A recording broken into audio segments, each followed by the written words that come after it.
Aklan State University's vision of being a leading university in the Asia-Pacific region for global competitiveness and sustainable development, the Guidance and Counseling Services Office, or GCSO, initiates programs and efforts with the aim of building up students with light core values of lawful governance, innovativeness, God-fearing accountability, harmony, and teamwork.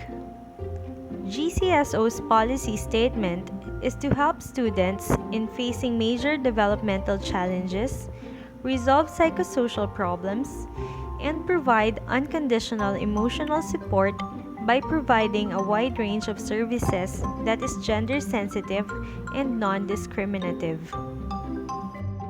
With this in mind, we had initiated this virtual psych education video entitled PRIDEw, supporting coming outs and advocating safe, sensitive LGBTQI+ spaces.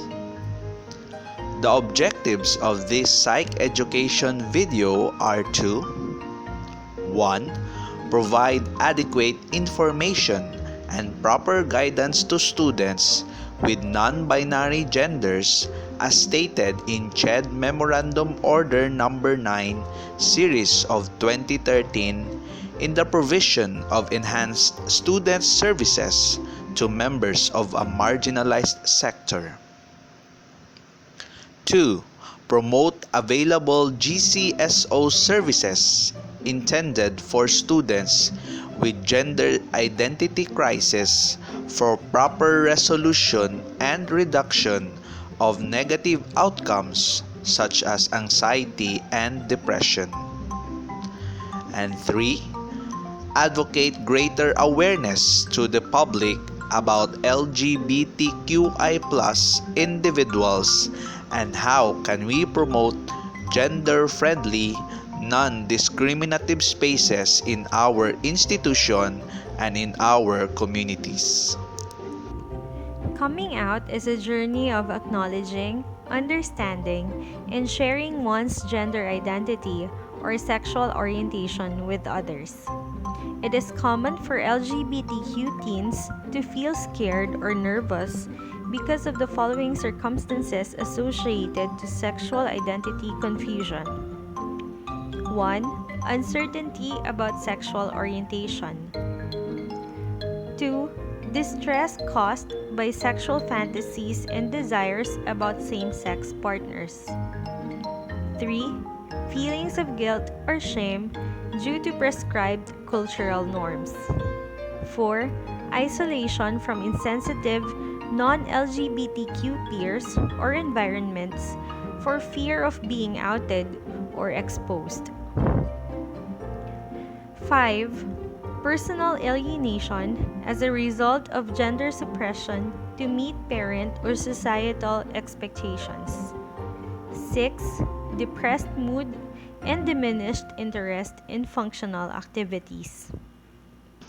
Without proper guidance and intervention, these LGBTQ teens, students, increases the risk for depression, anxiety, other mental health issues, or worse, incidents for self-harm. We at the Guidance and Counseling Services Office recommend these self-paced interventions to assist our LGBTQ students navigate in their sexual identity crisis and assist them in the coming out process. 1. Acknowledge experienced fear, anxiety, and distress related to confusion over sexual identity through journal writing or creative arts and crafts. This is to release emotional strain out of hiding these thoughts and feelings, at the same time creating healthy outlets for self-expression. 2. Rate sexual attraction to males and females on a scale of 1 to 10. This is to produce a rough picture for the LGBTQ teen in assessing attraction to a particular gender that would help define his or her personal gender identity. 3. Write a future biography of life as a heterosexual and as a homosexual. By writing a biography 20 years in the future, both as a heterosexual and as a homosexual, the LGBTQ teen is given the opportunity to simulate which of these two lives he or she will be the most comfortable and satisfyingly living it out without regrets. 4. Try to decide on gender preference based on personal reflection.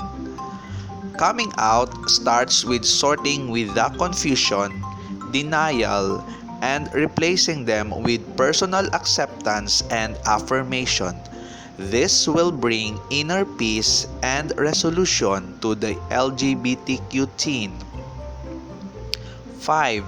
Gain access to LGBTQ materials, books, videos, and research, and LGBTQ support groups. By doing so, LGBTQ teen can understand and appreciate more the beauty of being an LGBTQ as well as the societal and cultural challenges faced by individuals with similar experiences who had overcome similar circumstances. 6. Write a plan when, how, and to whom the affirmed gender will be disclosed. Carefully planning the coming out will immensely help the LGBTQ teen to permanently lift the emotional burden of hiding one's sexual identity to significant persons in one's life.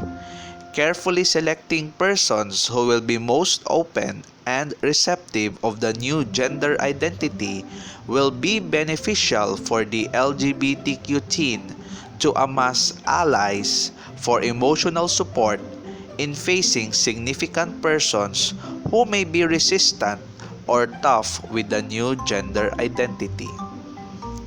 Coming out will be the most healthy choice, especially for students who had affirmed their LGBTQ identity.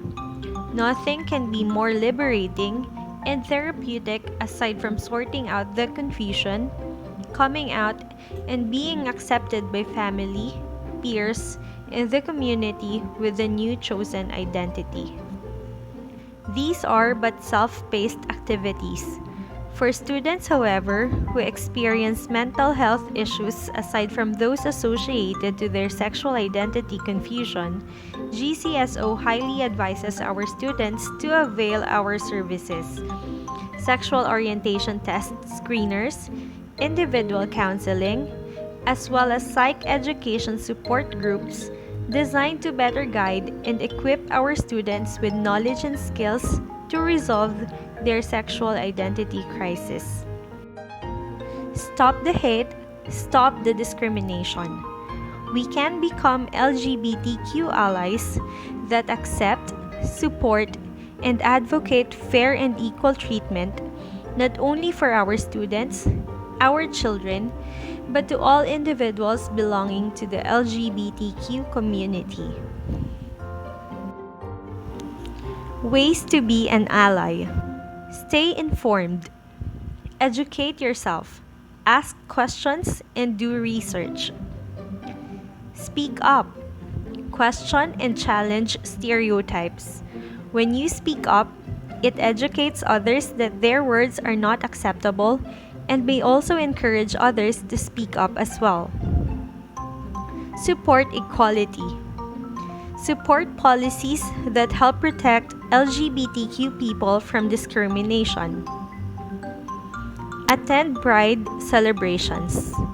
Pride Month is the perfect time for you to learn how to become an ally. Organizations facilitate activities like talks and film screenings to celebrate Pride Month. Continue the fight beyond Pride Month. Discrimination and violence against LGBTQs continue to persist every day, so support is even more crucial after the Pride Month. Please cast your support with GCSO as together we celebrate Pride Month for gender fairness and equality. Answer the evaluation link provided at the end of this video. Recommend or share the YouTube link. And again, should you need a more in-depth guidance and counseling, or you wish to support GCSO in our programs and activities, please feel free to contact GCSO Kalibo in our platforms. Because here at GCSO, we guide, We counsel, we care, we we are are one one with you. with you.